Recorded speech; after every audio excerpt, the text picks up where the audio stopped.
Welcome back to Loose Talk.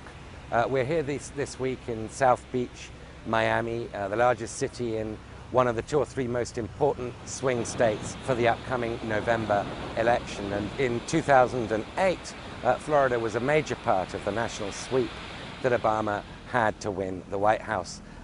Then the focus was very much on whether Senator Obama could get the elderly Jewish vote that's so heavily concentrated around Miami. But in 2012, the real focus is on the Hispanic vote, not just here in Florida, but in other critical swing states like Virginia and Colorado. Earlier this month, President Obama made his very aggressive gambit for the Hispanic vote by issuing a waiver, essentially, on illegal Hispanics in America under the age of 30 from deportation. Up to 1 million could benefit from this waiver. And then last week, both candidates spoke at what is the most important annual Latino convention here in Orlando, Florida, in their bid to try and woo the Hispanic vote. The question is, what vision are we going to stand up for? Who are we going to fight for? So the really key question facing Governor Romney is that given the very hard line he took on immigration during the Republican primaries, where he even talked about the self-deportation of America's estimated 11 million illegal aliens, can he tack back sufficiently to the center to persuade Hispanics he didn't mean what he said?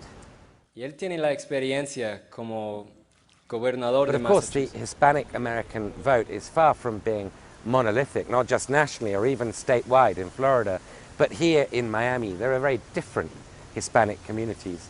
Just a short while away from here in Little Havana, Cuban Americans and Cuban exiles would be the first to point out there are very many different kinds of Hispanic voter.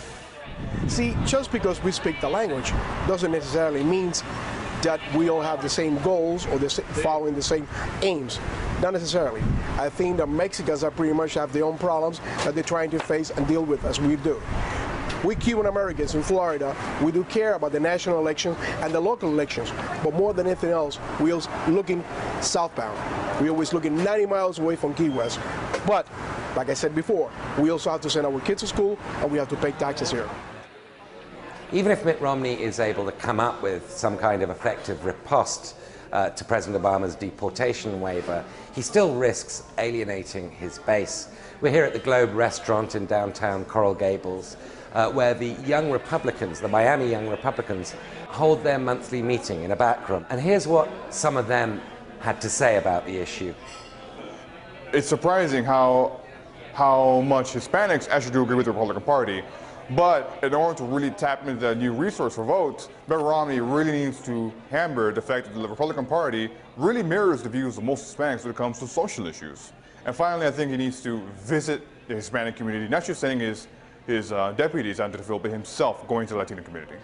I think the impact of the immigration issue in the Hispanic population, the Hispanic voting population, and the population in general is overstated. No matter what your point of origin is, you have the same concerns at the end of the day. Immigration is something that factors into it, but I don't know that it'll play the role that everybody thinks it does.